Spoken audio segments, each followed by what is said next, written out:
Hello friends, welcome back in our channel agri Mantra changing the way of thinking. आज हम बात करेंगे 27 अक्टूबर 2024 के इम्पोर्टेंट एग्रीकल्चर करंट अफेयर जो आपके आने वाले एग्ज़ाम के पॉइंट ऑफ व्यू से काफ़ी इम्पोर्टेंट रहने वाले हैं। इसीलिए वीडियो को एंड तक जरूर देखें। सबसे पहले सेशन में बात करेंगे पहला current affair. Tripura consider extending CM's rubber mission for 5 more year. आपको याद होगा 2021-22 में त्रिपुरा के सीएम ने एक मिशन लॉन्च किया था जिसका नाम था चीफ मिनिस्टर्स रबर मिशन, जिसको 5 साल के लिए लॉन्च किया गया था। वही मिशन को दोबारा से 5 साल के लिए और एक्सटेंड कर दिया गया है क्योंकि उसका जो रिजल्ट है वो पॉजिटिव आया है। डिटेल में बात करेंगे तो यहाँ पे है buoyed the successful implementation of chief minister rubber mission in Tripura the state government is complementing extending the programme को एक्सटेंड किया जा रहा है फॉर अनदर 5 ईयर। 5 साल के लिए और एक्सटेंड किया जा रहा है ऑफिशियली संडे को, मतलब आज के दिन ये बात गवर्नमेंट ने कही है अपने स्टेटमेंट में। आगे बात करेंगे तो ये जो लाइवलीहुड जनरेशन इनिशिएटिव है ये लॉन्च किया गया था 2021-22 में और इसको कंप्लीट हो जाना है 2025 में, लेकिन अब और 5 साल के लिए इसको बढ़ा दिया गया है।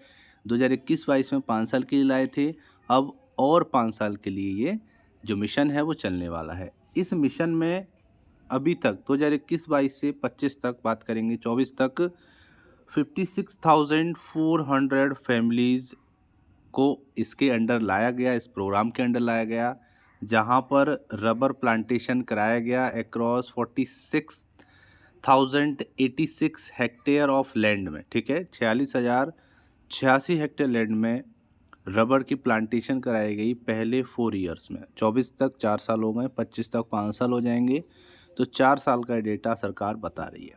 इसमें एक एसोसिएशन है जिसका नाम है ऑटोमेटेड टायर मैन्युफैक्चरर एसोसिएशन, जिसका काम है कि इसके अंडर में जो टायर की मैन्युफैक्चरिंग होती है उसको देखा जाता है। टायर रबर से बनते हैं तो रबर की बहुत ज़्यादा रिक्वायरमेंट होती है। तो ये क्या करती है, जो आत्मा है एसोसिएशन है, वो सैपलिंग प्रोवाइड कराती है फ्री में, फ्री ऑफ कॉस्ट बेनिफिशियरी किसानों को। ये सैपलिंग मतलब होता है जो उसकी पौध होती है, जो छोटा पौधा होता है, नर्सरी पौधा होता है, वो प्रोवाइड किया जाता है फ्री ऑफ कॉस्ट। और यहाँ पे बात करेंगे तो जो आपका त्रिपुरा वेलफेयर डिपार्टमेंट एक्सटेंड करता है एडिशनल असिस्टेंट को। ठीक है, कहने का मतलब है कि त्रिपुरा वेलफेयर डेवलपमेंट जो है डिपार्टमेंट जो है वो फेंसिंग प्रोवाइड कराता है और फर्टिलाइज़र प्रोवाइड कराता है जब रबर की प्लांटिंग हो जाती है उसके बाद। इसी प्रोग्राम के अंडर में the rubber board ensure quality supply of plant. जो रबर बोर्ड है उसका क्या काम क्या है कि वो क्वालिटी को इंश्योर करता है, जो प्लांट की सप्लाई होती है उसका। प्री प्लांटेशन ट्रेनिंग प्रोवाइड कराता है, मतलब प्लांटेशन से पहले के जो काम होते हैं उसकी ट्रेनिंग दिलाते हैं। पोस्ट प्लांटेशन ट्रेनिंग, प्लांटेशन के बाद में क्या क्या करना होता है किसान को, उसकी ट्रेनिंग अलग अलग डिस्ट्रिक्ट्स में प्रोवाइड कराती है रबर बोर्ड। तो रबर बोर्ड का कोलैबोरेशन यहाँ हो गया और आपका आत्मा का कोलैबोरेशन हो गया कि वो फ्री ऑफ कॉस्ट सैपलिंग दे रही है। गवर्नमेंट क्या कर रही है कि रबर मिशन को बढ़ा रही है और यहाँ पे बजट भी आवंटन करती है। ये जो मिशन है वो बहुत ही पॉपुलर मिशन है ट्राइबल लिविंग्स के लिए हिली रीजन्स में। ये बात कही है director of tribal welfare Subhashish Das ने पीटीआई को ये बात कही है। उम्मीद करते हैं यहाँ तक आपको समझ में आया होगा। अगर वीडियो अच्छा लग रहा है तो वीडियो को लाइक करना और ज़्यादा से ज़्यादा इस वीडियो को शेयर करना। Second current affair, Krishi Mela to be held from November 14 to 17 under the theme climate smart digital agriculture. तो यहाँ पे कृषि मेला का आयोजन हो रहा है नवंबर 14 से नवंबर 17 तक ये चलेगा। इसकी थीम रखी गई है क्लाइमेट स्मार्ट डिजिटल एग्रीकल्चर। अब बात आती है कि इसको कहाँ पर किया जा रहा है, किस डिस्ट्रिक्ट में किया जा रहा है, कहाँ पे, तो ये बेंगलुरु में किया जा रहा है। और आपको बता दें सस्टेनेबल फार्मिंग के तौर पर इसको किया जा रहा है, मतलब सस्टेनेबल फार्मिंग लाने के लिए ही university of agriculture science UAS ने होस्ट किया है इस एनुअल कृषि मेला को, जो कि 14 से 17 नवंबर तक चलेगा।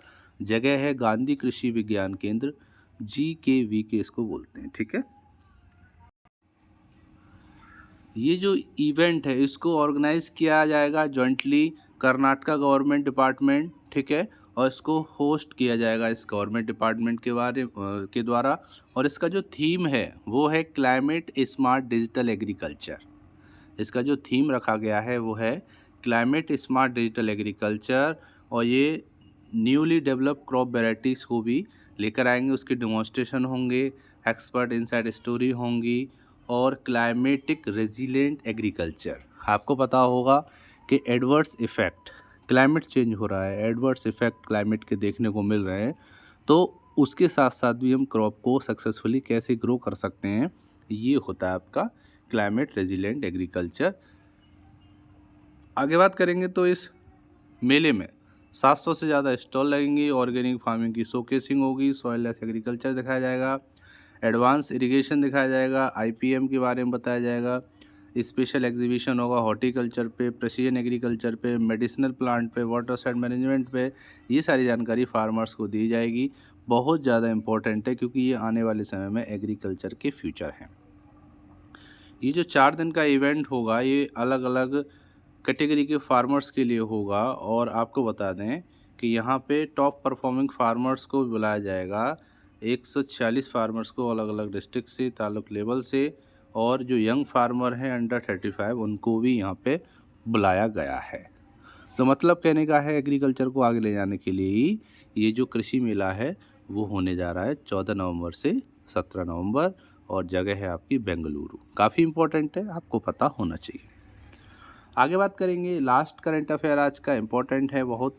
Tamil Nadu government list out major undertaken for farmer welfare. Farmer welfare के लिए तमिलनाडु गवर्नमेंट ने लिस्ट बनाई है और कुछ ऐसी चीज़ें हैं जो कि फार्मर के पॉइंट ऑफ व्यू से काफ़ी अच्छी हैं। इस अपडेट में हम बात करेंगे। तो जो स्टेट गवर्नमेंट है तमिलनाडु की, उसने क्या किया है, सब्सिडी प्रोवाइड करने का निर्णय लिया है under the state disaster response fund, जो कि एक रिलीफ असिस्टेंस है फॉर द क्रॉप लॉसेस। जो क्रॉप लॉस हुए हैं रेन से, एक्सेसिव रेन हुई है, और जो आपका क्लाइमेट है वो लेट तक रहा, मतलब जो वर्षा हुई, रेनफॉल हुआ वो लेट तक हुआ।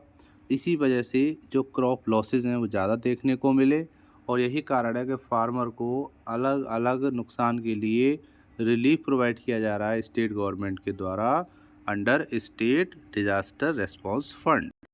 यहाँ पे बात करेंगे तो टोटल 833.88 करोड़ रुपए रिलीज़ किया जाएगा to support over 11.95 lakh farmers को हुज क्रॉप इन 19.84 लाख एकड़ ऑफ लैंड में इनकी क्रॉप थी, जो कि अलग अलग नेचुरल डिजास्टर के कारण अफेक्ट हुई ड्यूरिंग दी पास्ट 3 ईयर, पिछले 3 सालों में। Tamil Nadu government sad on Sunday, आज के दिन ये बात कही है। ऑफिशियल रिलीज में ये बात कही है कि ये जो जितने भी वेरियस वेलफेयर मेजर हैं ये अंडरटेक कर रहा है agriculture and farmer welfare department 2021 से। यहाँ पर total 91.07 crore has been release to support over 1.1 lakh farmers के लिए इतने पैसे रिलीज कर चुके हैं जिनकी क्रॉप अफेक्ट हुई थी नॉर्थ ईस्ट मानसून 2021 से अब तक, और south west monsoon, cyclone Mandous in 2022, cyclone Michaung और torrential rain in southern district during 2023 among other. इन सभी के लिए 91.07 करोड़ रुपये रिलीज हुआ है, जिससे 1.1 लाख फार्मर को बेनिफिट मिलेगा। उम्मीद करते हैं यहाँ तक आपको समझ में आया होगा। अब बात करेंगे पिछले वीडियो में पूछे क्वेश्चन के आंसर के बारे में। क्वेश्चन था ICAR national research centre for grape is located Maharashtra, इसका सही आंसर है। अब बात करेंगे आज का स्पेशल क्वेश्चन जिसका सही आंसर आपको कमेंट सेक्शन में लिख के भेजना है। Which Indian state is the largest producer of coconut? Option है केरला, कर्नाटका, तमिलनाडु या इनमें से कोई नहीं। सही आंसर आपको कमेंट सेक्शन में लिख के भेजना है। उम्मीद करते हैं सेशन आपको अच्छा लगा होगा, पसंद आया होगा। अगर अच्छा लगा तो वीडियो को लाइक करना। मिलते हैं एक और important agriculture current affair session में, तब तक के लिए धन्यवाद। जय हिंद, जय भारत।